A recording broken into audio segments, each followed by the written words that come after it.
வாழ்க வளமுடன், வாழ்க வையகம். மனதனுடைய தன்மை அறிவினுடைய தன்மை. ஏன் அறிவு எது? இறைநிலை. இறைநிலை எதுவாக எதுவாக எதுவாக பரிணாமத்திலாய் வந்ததோ அவ்வளவு ஆற்றலும் இப்போ இங்க மனநிலைக்கு இருப்பதனால இந்த மனம் இந்த பிரபஞ்சத்தில் உள்ள எந்த பொருளை பார்த்தாலும் எதை நினைச்சாலும் அதுவாக முடியும்.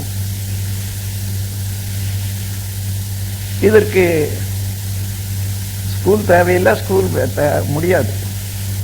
நீங்களே நினச்சி பார்த்தா அல்லது பார்க்கிற போது எந்த பொருளை நினைச்சாலும் மாங்காய் நினச்சிங்கன்னா மாங்காய் தான். மாங்காயில் புளிப்புன்னு நினச்சிங்கன்னா புளிப்பு தான். அதில் ரொம்ப சுவையான மாங்காய் சாப்பிட்டீங்கன்னா அந்த சுவை, அது எந்த சுவையில் எத்தனை டிகிரியோ அவ்வளவும் வரும்.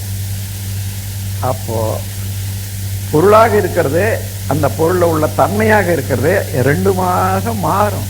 ஏன்னா இந்த காந்த அலையில இறைநிலையும் இருக்கிறது, அதனுடைய அலையும் இருக்கிறது. அதனால பொருளாகவும் மாறும், அதனுடைய குணமாகவும் மாறும். இந்த மாற்றங்கள் அடையிறதெல்லாம் ஜீவகாந்தம்னு சொல்றோம். அதற்கு அது ஜீவகாந்தம் என்பது ஒரு உடல் வரையில இயங்கக்கூடியது ஜீவகாந்தம். ஆனா வெளியில அதே அலை விரிந்து உணர்ந்து கொள்ள முடியும். ஆனா எங்குமே நிலையாக இருக்கக்கூடியது, பரவலாக எல்லா இடங்களிலும் நிரம்பி இருக்கக்கூடியது வான்காந்தம். வான்னா அகன்ற பிரபஞ்சம், அங்க நிரம்பி இருக்கக்கூடிய ஆற்றல் வான்காந்தம். இப்போ உடல்ல உற்பத்தி ஆகக்கூடியது கருமையத்தில் கூடி அதிலிருந்து மீண்டும் இயங்கிக் கொண்டே இருக்கக்கூடியது. இது தனி சுவிட்சு, தனி போர்டு. ஆனால் இதற்கும் வான்காந்தத்துக்கும் தொடர்பு இல்லைன்னு சொல்ல முடியாது. அது கடல். இந்த கடல்ல ஒவ்வொரு ஜீவனாக வாழற மாதிரி ஒவ்வொரு உடலும் இயங்கிக் கொண்டு, இதுல நீங்க எந்த மூலையிலயோ இருக்கீங்க இந்த உலகத்துல, அங்கிருந்து உங்க வீட்டில் உள்ள ஒருத்தரை நினைக்கிறீங்க, உடனே அவங்களுடைய உருவம் எல்லாம் வருது. எப்படி வருது? நீங்களும் காந்த ஆற்றல், அவர்களும் காந்த ஆற்றலினுடைய ஒரு யூனிட். மத்தியில் இருக்கிறது காந்த ஆற்றல் தானே. பிரபஞ்சம் முழுவதும் இருக்குது வான்காந்தம். இது ஜீவகாந்தம், அது ஜீவகாந்தம். அங்க ரெண்டுக்கும் நீங்க என்ன நினைக்கிறீங்களோ, யாரை நினைக்கிறீங்களோ அவர்கள் வரைக்கும் அந்த மனம் விரிந்து அதை தொடும். எத்தனை மைல்? 12,000 மைலா இருக்கட்டும். இந்த உலகத்துல வேற இந்த பிரபஞ்சத்திலேயே நீங்க செவ்வாய் கோளுக்கு போயிட்டீங்க, இதுல அதாவது ஒரு ராக்கெட்ல அங்க இருந்து கூட உடல் வரையில நினைச்சீங்கன்னா உடல் வரையில நிற்கும். ஆனா உலகத்தை நினைச்சு உலகத்துல வாழக்கூடிய மக்கள் யாராயிலும் ஒருத்தர் நினைச்சீங்கன்னா அதுவும் வரும். இப்போ காந்த ஆற்றல் இல்லாத இடம் இருக்கிறதா பார்த்தீங்கன்னா இல்லை. ஏன்? அது super transparent divine mighty fluid. தன் அதாவது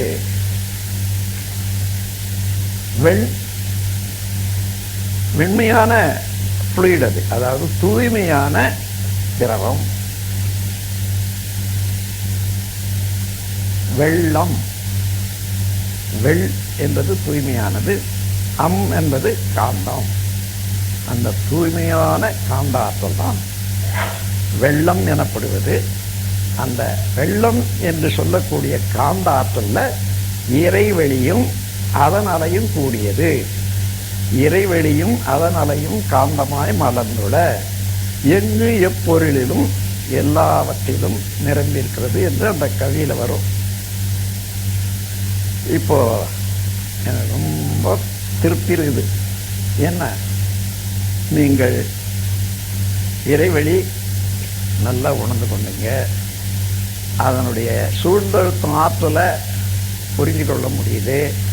அந்த சூழ்ந்தழுத்தும் ஆற்றலால் திணிவினால முடிவிழுந்து அதுவே சுழல ஆரம்பிக்கிற போது விண்ணாச்சு. அந்த விண் சுழற்சியில இறைவெளியில உரசுற போது இன்னொரு அலை வந்தது. அதுதான் காந்தமாட்சி. அது பிரபஞ்சத்தில் எல்லா இடத்துலையும் இருப்பதனால அது வான்காந்தம் என்றும், ஜீவன்களிடத்துல உணர்வு நிலையாக அனுபவங்களை சுருக்கி பதிவு செய்து கொண்டு திருப்பி திருப்பி வெளியிடக்கூடிய ஒரு ஆற்றலாக இருக்கிற போது ஜீவகாந்தம். வான்காந்தம் ஜீவகாந்தம் வந்த வகை அறிந்திடில் வல்ல தூய வெளியும் விண் விரிவலையும் என்று உணர்வி. அதனால இதான் எனக்கு நம்பிக்கைன்ற. இங்க எல்லாம் இப்போ இது வரையில நல்ல தெளிவா புரிஞ்சு போச்சு. ஆனா கொஞ்சம் மறந்து போகும். இல்லை காரணம் எத்தனையோ இது வரைக்கும் நினைச்சா அந்தந்த நினைவு வரும்போது இதை ஊண்டி நினைக்க வராது. அதுக்காக நம்ம புத்தகத்தை எடுத்து பிரம்மஞானம் எடுத்து அப்பப்போ அந்தந்த பகுதியை படித்து திருப்பி திருப்பி திருப்பி பார்த்துட்டிங்கன்னா எப்பவும் அது நம்ம நினைவிலேயே இருக்கும். இப்போ இன்றைய தவறு சொல்லுது. இப்போ என்ன இது பொருள்?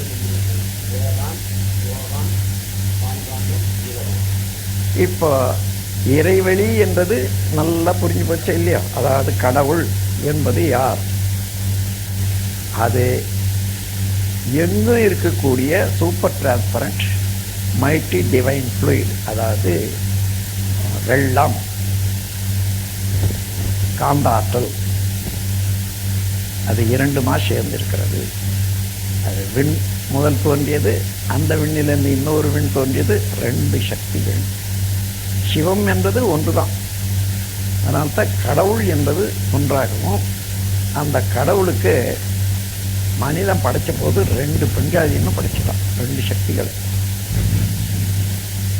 பார்வதி சிவன் சொன்னா, பார்வதின்னு சொன்னா. இன்னொரு சக்தி கங்கை.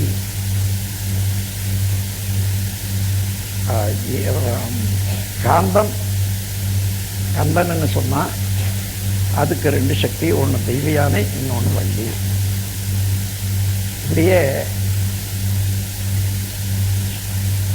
இது சைவ சமயத்தை தான் சொன்னாங்கன்னு இல்லை. வைணவ சமயத்தை எடுத்துக்கிட்டிங்கன்னா ருக்மிணி, ராதா. இது ஆண் பெண்ணு உருவத்தை வச்சுட்டு பார்க்குற போது அது ஒரு கீழ்த்தரமாக தெரியும்.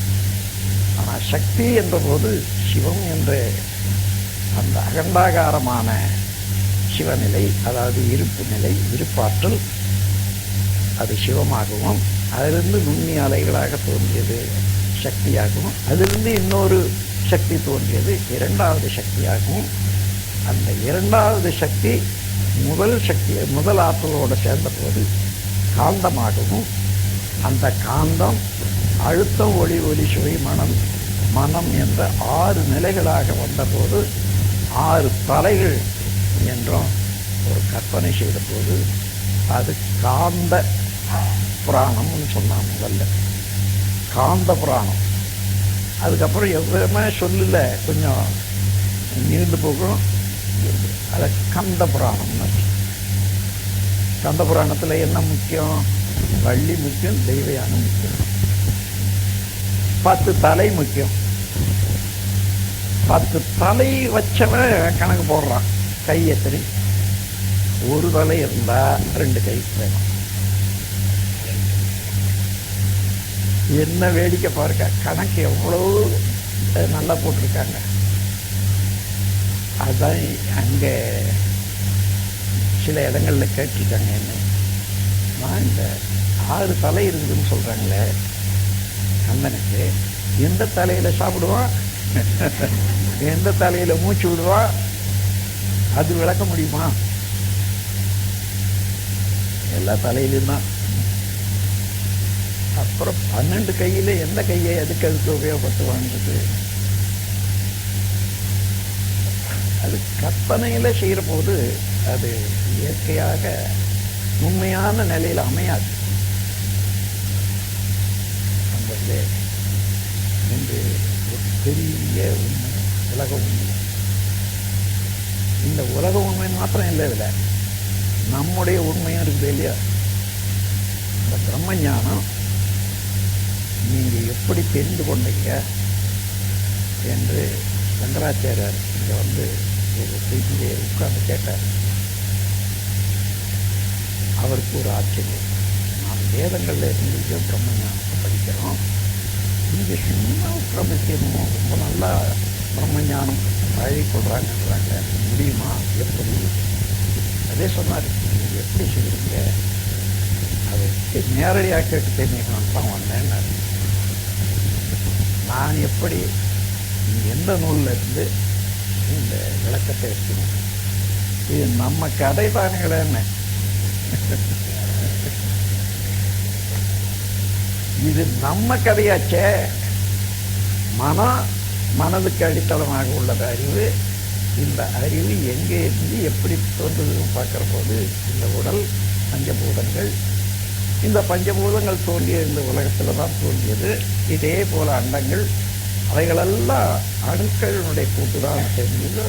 அணுக்கள் எப்படி உற்பத்தி ஆன போது இந்த இறைவெளியிலிருந்து தன்னிருக்க சூழ்நிலத்தினால வந்தது. நம்ம கதை தான் அது. அங்கே இறைநிலை ஆரம்பம், இங்கே முடிவில் மனநிலை. அந்த கவி இப்போ பாடுங்கெல்லாம் அந்த கவியோட அர்த்தத்தோட போகணும். அதோட நீங்கள் இறைவெளியே தன்னிருக்க சூழ்ந்தழுத்தும் ஆற்றல், சூழ்ந்தழுத்தும் ஆற்றல், இதன் திணிவு மடிப்பு விழ சுழலும் நொன்பின்னாம், இதன் திணிவு மடிப்பு விழ சுழலும் நொன்பின்னாம். நிறைவெளியில் விண்சுழல நெருக்குகின்ற உரசல், நெருக்குகின்ற உரசல், நிலைவெளியில் எழுப்புகின்ற நேரலைகள் காந்தமாம், நிலைவெளியில் எழுப்புகின்ற நேரலைகள் காந்தமாம். மறைபொருளாம் காந்தம் தன் மாத்திரைகள் ஐவகை, மாத்திரைகள் ஐவகை, மலைக்காதி விண்கூட்டம் மாபூதம் ஐந்துமாம், மலைக்காதி விண்கூட்டம் மாபூதம் ஐந்துமாம். முறையாய் அக்காந்த அலை மனமாம் உயிர் உடல்களில், மனமாம் உயிர் உடல்களில் மதி உயர்த்தி உண்மை பெற மா பிரம்ம ஞானமாம், மதி உயர்த்தி உண்மை பெற மா பிரம்ம ஞானமாம்.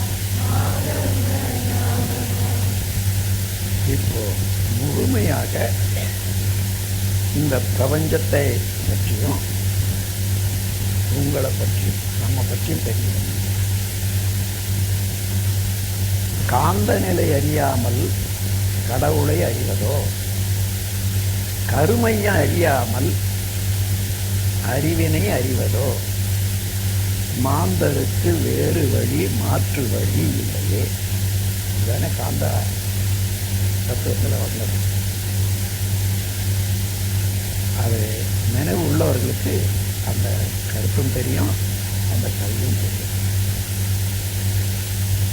இப்போ இந்த தத்துவ கருத்துக்களும் தத்துவத்தில் உள்ள கவிகளும் மனதில் நிலைக்கிறது இல்லை. காரணம், நாம் வெளியில் புலன்கள் வழியாக புலனை கவரக்கூடிய பல காட்சிகளை காணுறதுனால குவியலாக வந்து சேர்ந்து போகுது. அதில் ஒன்று மாற்றி ஒன்று மாற்றி ஒன்று மாற்றி தேவையில்லாதெல்லாம் இயங்கிக் கொண்டே இருப்பதனால ஒரு சினிமாவில் அந்த நடிகைக்கு எத்தனை பேர் தெரிஞ்சவங்க இருக்காங்க, அவங்க அம்மா பேர் என்ன, அது சித்தி பேர் என்னன்னு கேட்டால் 100க்கு 90 பேர் நல்ல கரெக்டாக சொல்ல ஆரம்பிச்சுவாங்க. அல்லது இந்த கற்பனையாக படித்த கதைகள் இருக்கு, அங்கே அந்த கதையில் எடுத்து சொன்னாலும் கூட கிருஷ்ணனுக்கு எத்தனை மனைவிகள்? 2. யாரு பேரு? ருக்மிணி, ராதா. இவன் தான் கல்யாணம் பண்ணி வச்ச மாதிரி சொல்லுவோம். காரணம் என்ன? பல தடவை சொல்லி சொல்லி பல தடவை நினைந்து நினைந்து அதுக்கு கொடுத்த மதிப்பு தான் அது அழுத்தமான உணர்வாக இருக்கிறது. இப்போ இதே போல நீங்களும் பிரம்ம ஞானத்தையும் அதே போல அழுத்தமான பதிவை ஆக்கி கொள்ளலாம். பல தடவை இதே கருத்தை இதே பாடல் பாடி அந்த பாடலோடவே உங்களுடைய மனமும் வரும். அப்படி வர்றபோது அந்த கதையே ஒரு விரிவான பிரபஞ்சமாக வருது. அது மேலேயே நினைவு வச்சு மெடிடேஷன் செய்கிறீங்கன்னு வச்சுங்க, அந்த மெடிடேஷனும் பழகிடுமே இல்லை, அதாவது பதிவாகும் இல்லையா. மற்றது செய்தால் அந்த செயல் எப்படி அப்பப்போ தோன்றி கொண்டே இருக்கிறதோ அதே போல இந்த மெடிடேஷனில் உள்ள கருத்தும் சாதாரண காலத்தில் கூட தோன்றி கொண்டே இருக்கும். அந்த மாதிரி பதிஞ்சாதான் பிரம்ம ஞானம் என்பது நமக்கு இயல்பாக மாறிக்கும். அத்தகைய மாற்றம் வர்ற வரைக்கும் நரகம், அதாவது நான் மனிதன், அதில் உள்ள செயல்கள் அது இருந்தால் நினைவு வரும். ஆனால் அந்த உள்ளுணர்வாக ஆன்மாவை தெரிஞ்சு கொண்டால் அது கருமையன்னா ஆன்மா, அதில் இருக்கக்கூடிய தான் அறிவு. அந்த அறிவில் இருந்து மலரக்கூடிய அலைதான் மனம். இது தெரிஞ்சு கொண்டா எந்த நேரத்திலையும் அந்த காட்சி அந்த அறிவு மனதில் வந்துக்கிட்டே இருக்கும். அதற்கு தகுந்தவாறு நம்முடைய குணங்கள் எல்லாம் மாறும்.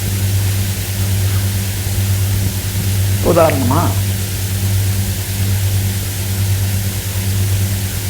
நமக்கு ஒரு உண்மை, உலகம் ஒண்ணுதான்,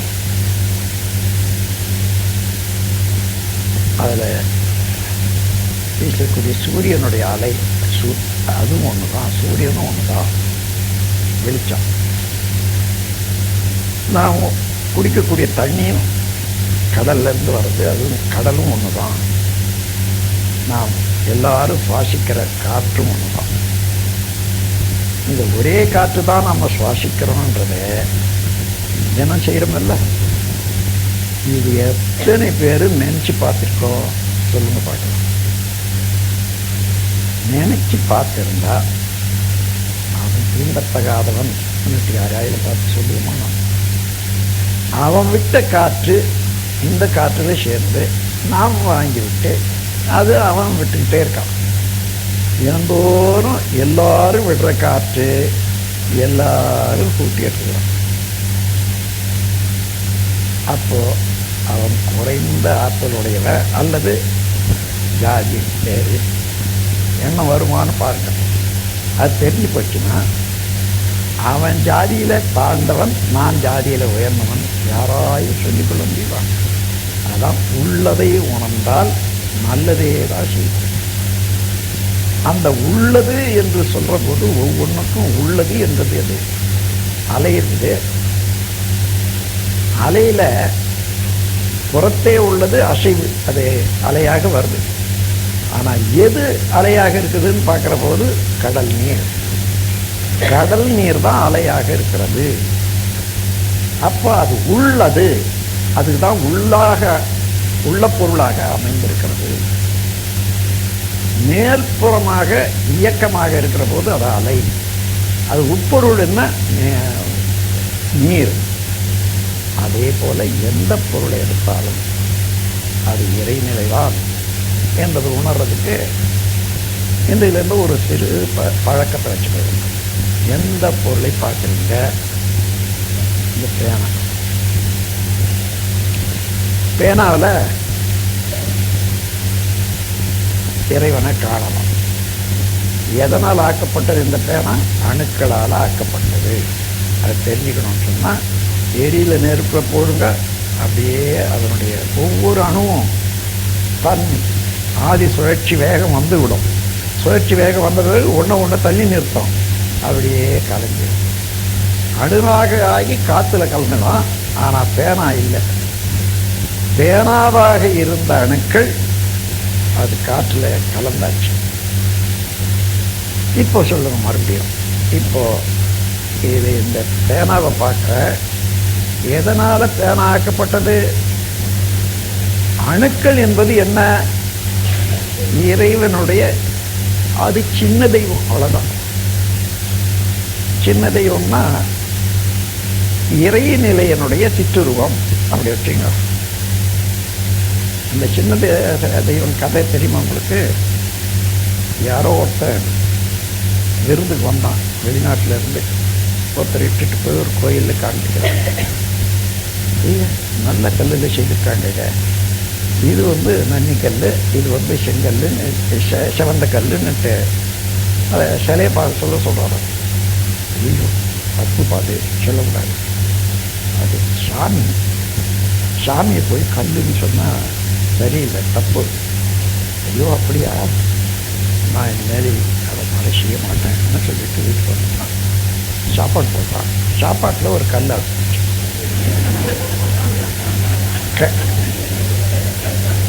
அந்த கல் கடிக்கிறான் பாருங்க.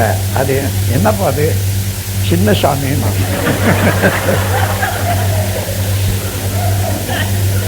சின்ன சாமின்னா என்னன்னுட்டு இவனுக்கு புரியல. என்னப்பா இது சின்ன சாமின்னு சொல்றிய, நீ கடிக்கிறது கல்லுன்னு எனக்கு நல்லா தெரியுது, நீங்க தான் கல்லுன்னு சொல்லக்கூடாதுன்னுட்டீங்களே. அங்க கொஞ்சம் பெரிய கல்லா இருந்து பெரிய சாமி, அது இங்க அதுதானே சின்ன கல்லா இருக்குது. அந்த மாதிரி விண் துகள் என்பது சிறிய அளவில், அதாவது இன்டர்நேஷனல் எனர்ஜி பார்ட்டிகள்னு சொல்லுவாங்க. அதாவது நுண்ணியக்க மூலக்கூறு, தமிழில் சொல்லலாம் நுண்ணியக்க மூலக்கூறு. அதனால அது பேராற்றலாக பிரபஞ்சம் முழுவதும் நிறைந்திருக்கிற போது இறைவழியாகவும், அதனுடைய நுண்ணியக்க சின்ன அளவில் எடுத்த வடிவத்தில் விண்ணாகவும் இருப்பதனால அந்த விண் எந்த பொருளை எடுத்தாலும் இப்போ அதை விண்ணாக பார்க்குறோம் இல்லையோ, அப்போ எது விண்ணாக இருக்கிறது? இறைவழி, இறைவன் தான் விண்ணாக இருக்கு. அப்போ இறைவனையே தான் இங்கே விண் என்றும் இந்த பேனா என்றும் பார்க்குறோம். அப்போ பேனாவில் இறைவனை பார்க்குறோமா இல்லையா? அதே போல மரத்தில் இறைவனை பார்க்கிறோம். எந்த பொருளை எடுத்தாலும் அதில் இறைவனை பார்க்கிறோம். கீதையில் ஒரு வாக்கியம், எந்த பொருளிலேயும் எந்த இடத்திலேயும் என்னை காண வல்லவன் எவனோ அவன் என்னை விட்டு நீங்குவதில்லை, நான் அவனை விட்டு நீங்குவதில்லை. அதாவது நான் அவனும் ஒன்றா இருக்கிறோம். இப்போ நீங்களெல்லாம் யாருன்னு பாருங்க. எந்த பொருளையும் இறைவனை காண முடியுதில்ல. அப்போ இறைவன் வேறாக, நாம் வேறாக இல்லை. இதுவும் அணுக்கூட்டம், அது அணுக்கூட்டம். இந்த காட்சி தான் பிரம்மஞானம். ஞானம் என்பது அறிவு. பிரம்மத்தை பற்றி அறிந்த அறிவுக்கு பிரம்மஞானம். அந்த பிரம்மஞானமே அதே பிரம்மம் அறிவாக என்னிடத்துல இயங்கி கொண்டிருக்கிறது நினைக்கிற போது அறிவே பிரம்மம் சொல்றாங்கல்ல, அதுதான். இப்ப அறிவே பிரம்மம், எனக்குள்ளாக பிரம்மம் எப்படி இருக்கிறதுன்னு தெரிஞ்சு கொண்டீங்க. பேரியக்க மண்டலம் முழுவதும் பிரம்மம் எப்படி இருக்கிறதுன்னு தெரிஞ்சு கொண்டீங்களே, இதுதான் பிரம்மஞானம். இதை தொடர்ந்து நாளைக்கு மற்ற இந்த பிரபஞ்சம் எப்படி உற்பத்தி ஆச்சு, அதில் ஜீவன்கள் எப்படி எப்படி உற்பத்தி ஆகி பல்வேறுபட்ட உருவங்கள் வந்தது, அதை பற்றி அதை என்ன பாருங்க, அதை சொல்லுங்க. நாளைக்கு என்ன? அதாவது பிரபஞ்ச தோற்றம், உயிர் வகை உற்பத்தி, கருமையம் அமைப்பும் இயக்க சிறப்புகளும், மனமும் அதன் சிறப்பு, இத்தனை தலைப்புகள் நாளைக்கு இருக்கிறது. இதில் முதல்ல பிரபஞ்ச தோற்றம் எவ்வாறு தோன்றியது, அதில் ஜீவ இனங்கள் எவ்வாறு உற்பத்தி ஆகின, ஜீவ இனங்களில் காந்த கருமையம் எவ்வாறு அமைந்துள்ளது, அதனுடைய இயக்க சிறப்புகள், மனமும் அதனுடைய நிலையும் நாளை பார்க்கிறோம். நாளைக்கு தான் அதிகமான ஹெவி சப்ஜெக்ட், ரொம்ப தெளிவு பெற்ற செறிவு பெற்ற உண்மைகளெல்லாம் நாளைக்கு தான் ஆராய போகிறோம் என்று சொல்லி இன்று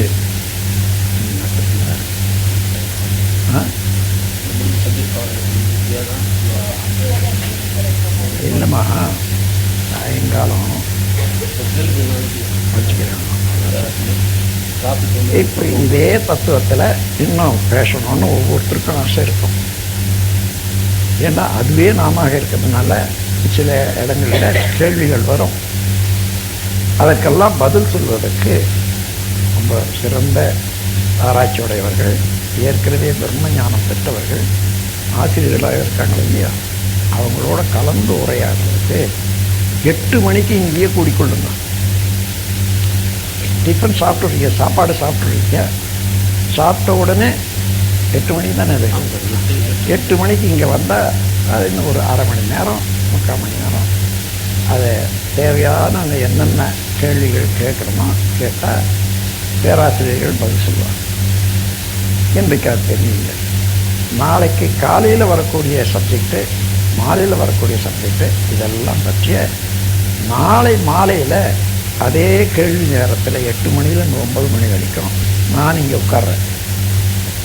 அப்போ நீங்கள் என்ன கேள்வி கேட்கலாம். அது தனித்தனியாக என்ன கேள்வி கேட்கறதுக்கு கொஞ்சம் கூச்சமாக இருக்கும், சீக்கிரம் வராது. அதுக்காக எழுதிவிடும்.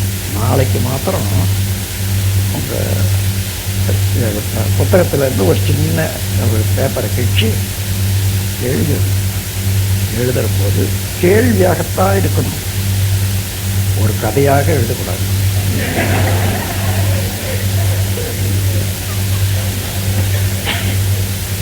அதுவும் உங்களுக்கு தெரியாததை தான் கேட்கணும். தெரிந்ததை ஒவ்வொருத்தருக்கும் ஒரு ஒரு தன்மதிப்பு இருக்கும். எனக்கு இவ்வளோ தெரிஞ்சிருக்குதுன்னு, ஆனால் எனக்கு தெரிஞ்சிருக்குது, அந்த ஆளுக்கு தெரியுதா? அதையே தெரிஞ்ச கேள்வியே கேட்பாங்க. அதெல்லாம் அந்த வேலையெல்லாம் நமக்கு வேண்டாம். உண்மையான முறையில் நடந்து கொள்வோம். உங்களுக்கு தெரியாததாக இருக்கணும், அது கேள்வியாக இருக்கணும். ஒரே வரியில் 2 வரியில் அப்படியே முடிக்கணும்.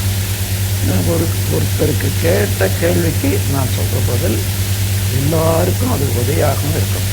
அந்த முறையில் நாளைக்கு அந்த 1 மணி நேரத்தை அதுக்காக எடுத்துக்கொள்வோம். அதற்குள்ளாக நீங்கள் எல்லோருமே பிரம்மஞானிகளாகவே நாளை மாலையில் இந்த 2 சொற்பொழிவும் நடந்த பிறகு அசலாக முழுமையான பிரம்மஞானிகளாக மாறிடுங்க. முழுமையானன்னா இப்போ எவ்வளோ இருக்கீங்க? அரை பாதி பாதி அளவுக்கு நம்ம வந்துட்டோம். நாளைக்கு இன்னும் பாதியை முடிச்சிட்ட பிறகு முழுவதும் பிரம்மஞானிகள் தான். அதனால் நாளை காலையிலிருந்து உங்களுக்கு கொடுக்கக்கூடிய தவம் இருக்கிறது, பிரம்மஞானத்தையே தவமாக்கி கொடுக்குற நாளைக்கு ரொம்ப அருமையாக இருக்கும். 1 மணி நேரம் செய்யலாம், 1 நிமிஷம் செய்தாலும் போதும், 5 நிமிஷம் இருந்தாலும் செய்யலாம், எங்கே உட்கார்ந்துருந்தாலும் செய்யலாம், எப்போ நடந்துகிட்டு இருந்தாலும் கூட ஏதோ நினைவு வர்றதுக்கு பதில் பிரம்மஞானத்தை அப்படியே நினைச்சு தவமாக ஆக்கி கொள்ளலாம் என்று கூறி இதோடு இன்றைய மாலை நிகழ்ச்சியை நிறைவு செய்கிறேன். வாழ்க வளமுடன், வாழ்க என்பதிலே இப்போ 250 பேர் நீங்கள் பிரம்மஞானம் பெற்றுக்கொண்டீர்கள். எப்படி இறைநிலையிலிருந்து நான் மனிதனாகி மனமாக வந்திருக்கிறேன் என்றதை தெளிவாக தெரிந்து கொண்டேன். அதன் பிறகு நாம் தெரிந்து கொண்டது அங்கே இருக்குமா? அந்த தெரிந்து கொண்ட வெளிச்சம் உள்ள தெரிவிக்கொண்டே இருக்க பிறருக்கும் சொல்லணும். அதற்காக அப்புறம் பேராசிரியராக இப்போ இந்த பிரம்மஞானம் இப்போ உங்களுக்கெல்லாம் புதுசாக இருக்குது, கற்றுக்கொள்கிறீங்க. ஆனால் பின்னால் நீங்கள் ஆசிரியர் பேராசிரியர் ஆயிட்ட பிறகு அப்போ கூட இந்த பிரம்மஞானத்தில் நீங்கள் உட்கார்றீங்க, பார்க்குறீங்க. அப்போ என்ன தெரியாததை தெரிஞ்சுக்கணுன்றது இல்லை. அப்போ கற்றுக்கொள்வது நீங்கள் கற்றுக்கொண்டதை மற்றவர்களுக்கு எப்படி கற்றுக் கொடுக்கறது என்றது அந்த அனுபவம் கூடும். அதனால் இது ஆசிரியராக இருக்கக்கூடியவங்களுக்கும் அல்லது இப்போ பழகிக்கொள்கிற பயிற்சியாளருக்கும் உதவியாக இருக்கும். ஏற்கனவே பயிற்சி எடுத்தவர்களுக்கு கூட மற்றவர்களுக்கு இதை எப்படி சொல்கிறதா என்ற தெரிந்து கொள்வதற்கு பயிற்சியாளர்களுக்கு கூட, பயிற்சி பெற்றவர்களுக்கு கூட இது உதவியாகும். அதை நினைக்கும் போது எவ்வளவு பூரிப்பு, எவ்வளவு இன்பம். அதைதான் ஏன் இன்பம் வருது? பரவசமாக. அதை விட அகன்ற நிலையாக உள்ளது எதுவுமே இல்லை. அதை விட சக்தியாக உள்ளது எதுவுமே இல்லை. அதோடு இணைந்த போது, அதன் வயப்படுற போது, அதுக்கு பேர் பரம் இல்லையா, பரவசமாகிடுறோம். அந்த பரவசம்தான் பேரின்பம். பஞ்சபூத கவர்ச்சியிலே பழகி கொண்ட மனிதனை பரவசமாய் இன்பமுற பாடினேன் உண்மை. அந்த அவசமாகி இன்பம் அடைவதற்கு இந்த பாட்டு சொல்லியிருக்கேன் என்று சொல்ல. அந்த இந்த வெள்ளத்திலே நீங்களும் திளைத்து காலம் முழுவதும் நல்வாழ்வு, இனிமையான வாழ்வு, அமைதியான வாழ்வு பெறுவதோடு நீங்கள் இருக்கக்கூடிய இடம் அல்லது ஒவ்வொரு உருவமும் அந்த மான்காந்தம் ஜீவகாந்தம் என்ற அளவில் காந்த நிலையங்களாகவும், அந்த காந்த நிலையம் என்ற கருத்தை வெளியிடக்கூடிய பிரம்மஞானிகளாகவும் அந்த ஒளிவிளக்கு உலகம் முழுவதும் திகழப்போகிறது. அதுதான் இந்த பிரம்மஞானத்தினுடைய விளைவு. அது 50 ஆண்டுகளாகட்டும், 1 வருஷம், ஒரு 100 ஆண்டுகளுக்கு கூட ஆகட்டும். ஆனால் அது இல்லாத எத்தனை ஆண்டு போச்சு. அதனால் மனிதன் எவ்வளோ குழப்பம் அடைஞ்சிருக்கான். இந்த குழப்பம் நீங்கி ஒருவரை தன்னை உணர்ந்து, அதன் மூலமாக ஒருவரை ஒருவர் உணர்ந்து, அவருடைய உள்ளத்தில் இருக்கக்கூடிய இன்ப துன்பங்களை உணர்ந்து அதுக்கு ஏற்றவாறு தன் செயலை ஒழுங்குபடுத்தி கொண்டு வாழக்கூடிய கலாச்சாரம் அது பிரம்மஞானத்தின் மூலமாகத்தான் வருவே தவிர வேறொன்றாலும் வராது. அதனால் நீங்கள் கற்றுக்கொள்ளக்கூடிய பிரம்மஞானம் அவ்வளவு சிறப்புடையது, அவ்வளோ தேவையானது, அவ்வளோ மதிப்புடையது, தெய்வீகமானது என்று கூறி உங்கள் அனைவரையும் மனம் நிறைவோடு வாழ்த்தி நானும் அந்த மகிழ்ச்சியில் திளைத்து கொண்டிருக்கிறேன். வாழ்க உலக வாழ்க்கை. பருவமழை ஒத்தபடி பெய்யடும். அதுவும் வற்றாது தான் இருக்கும். அதனால் ஏற்பட்ட இந்த உடல் அதில் உள்ளம் வற்றாமல் தான் இருக்கும். அதனால தான் இந்த உள்ளத்தில் எது போட்டாலும் பல தடவை திருப்பி திருப்பி திருப்பி வந்துட்டே இருக்குது. அதுதான் வற்றாயிருக்கு என்பதற்கு அறிகுறி என்று கூறி இதோட முயற்சி நிறைவு செய்ய வாழ்க.